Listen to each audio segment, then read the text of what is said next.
¿Qué pasa cuando una empresa ejerce dominio y afecta a otra, como es el caso de lo que hemos conocido en el transcurso de esta semana y la anterior, cuando la gremial Azotel, que es una gremial que representa a empresas de telecomunicaciones salvadoreñas, se ven afectadas precisamente por abusos en el mercado y en cuanto a temas de competitividad que realiza la empresa española Telefónica? ¿Qué piensas, Francis? Bueno, nosotros creemos que es muy grave, Ernesto, en el sentido de que cuando la Asamblea y nosotros como diputados tenemos que intervenir, como lo hicimos en la ocasión de la tarifa básica, lo hicimos porque la CIGET no estaba actuando. Creemos que en ese caso nosotros bajamos la tarifa y le dimos las herramientas a la CIGET para que pudiera cumplir con todos sus metas y objetivos y llevar un orden y una transparencia en lo que estas compañías hacen. Sin embargo, se les dio también un plazo de 6 meses, aunque nosotros ya bajamos, se les dio un plazo de 6 meses para que en base a costos rectificaran todo lo demás. Pero sí asusta y es increíble que pueda venir CIGET y decirle a Telefónica, señores, ustedes tienen que cumplir y acatar esto, y venga Telefónica y ponga un amparo y no acate la orden hasta que la Corte Suprema le da el beneficio que pide que se suspendan los actos reclamados. Pero en el tiempo que la Corte da ese fallo, ellos tuvieron que haber cumplido lo que la CIGET les dice. Entonces quiere decir que si una empresa de estas, y si es así como lo estoy explicando y me lo han explicado a mí, de que no cumplió lo que la CIGET le estuvo pidiendo, no puede venir una empresa, por muy grande que fuera, a romper la institucionalidad del país. Es serio. Más allá de ese tipo de comportamientos, la pregunta es, ¿dónde está la institucionalidad de este país? No, correcto, es lo que yo decía. Si estas empresas no respetan la institucionalidad del país, creo que tenemos que hacer algo para decirles a estos señores que aquí en El Salvador no se puede trabajar de esa manera, que tiene que existir un respeto a las leyes y en el caso este específico se tiene que cumplir con las multas y con lo que la CIGET le está ordenando. Si no, ellos se están burlando de la institucionalidad de nuestro país y nosotros como diputados tenemos que ver cómo hacemos para que esto se respete. Ese ha sido un tema que desde luego ha despertado muchas inquietudes. Le hemos dado seguimiento a partir de la campaña que lanzó Azotel desde la semana pasada, retomada por algunos medios de comunicación. Han habido campos pagados en los diferentes periódicos y hemos visto prácticamente el accionar de un grupo de empresarios o empresas salvadoreñas que de alguna u otra forma se están siendo afectadas por una empresa de carácter extranjera y que actúa hasta cierta forma, llamémosle así, al estilo deliberado en nuestro medio. ¿Qué está pasando a su juicio? ¿Qué lectura pasa sobre usted sobre ese tema? Bueno, Neto, yo lo que creo es que realmente aquí en El Salvador no puede seguir imperando la ley del más fuerte.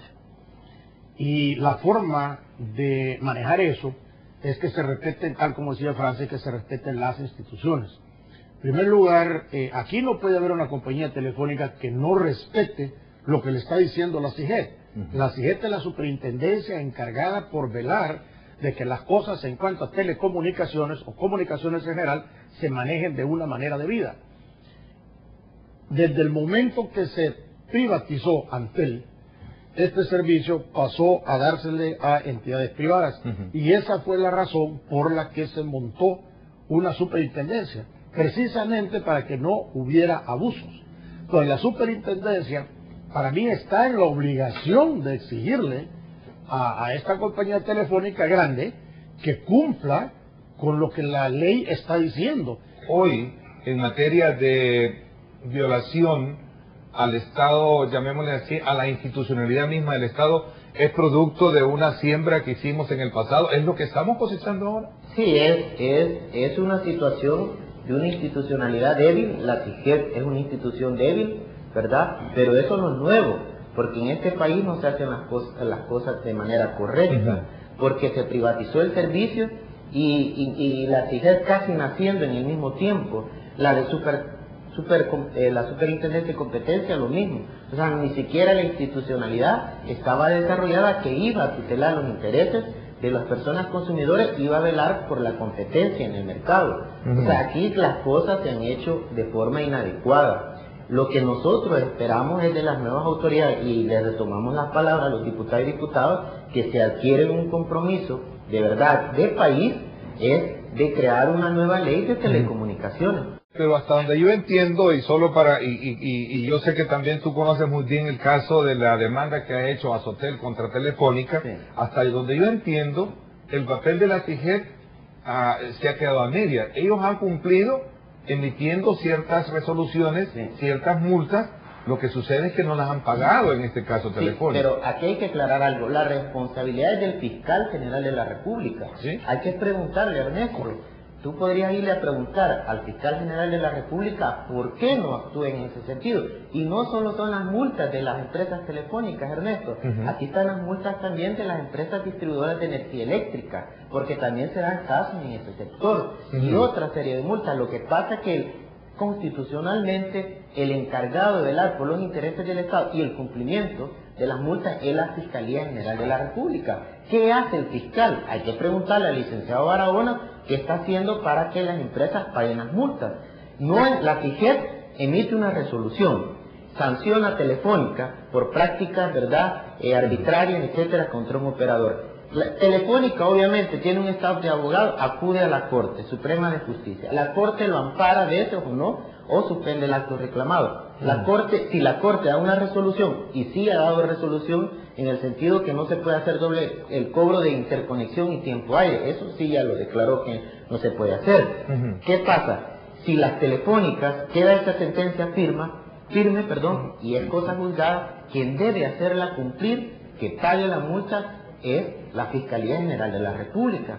Pero ¿qué papel ha hecho hay que preguntarle al Fiscal General de la República por qué no ha actuado contra estos operadores? ¿Cómo puede fácilmente venirse a afectar a los consumidores cuando estamos hablando de ciertas medidas, de ciertas acciones, como por ejemplo cuando se habla de la interconexión entre un operador nacional que busca la conexión para otro teléfono que a lo mejor no sea de la misma empresa? Entonces, todo este tipo de cosas, ahí está de por medio, no solo el agravio que puede tener la empresa por las pérdidas como tal, sino que también el consumidor mismo.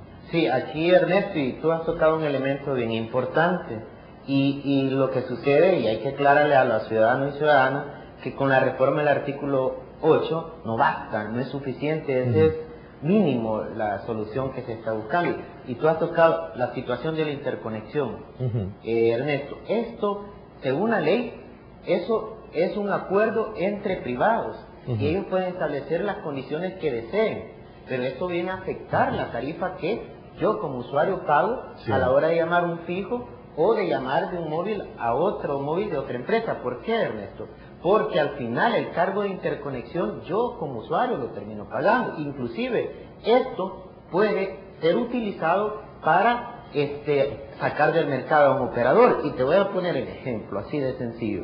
Si viene, yo soy usuario de Salnet y vengo yo, hago una llamada a un móvil, a un operador X, pero si este operador X a mí me está imponiendo condiciones negativas, ¿verdad? Por ejemplo, hoy se ha modificado, hoy son 8 centavos la interconexión, pero a mí me va a cobrar la tarifa máxima a Salnet. Yo como usuario yo voy a pagar esos 8 centavos, pero puede ser que Tigo, Telefónica, a la otra transnacional, claro, no le cobren esos 8 centavos, le pueden estar cobrando 2 centavos de interconexión, pero como eso es privado, ¿qué sucede? Esta situación me termina afectando a mí como consumidor y también termina afectando la competencia en el mercado. O sea, por eso es que la ley necesita una reforma integral, no basta con la reforma del artículo 8, e inclusive nosotros tenemos el temor que esa reforma se quede en el vacío porque no tiene insuficiencia desde la técnica jurídica.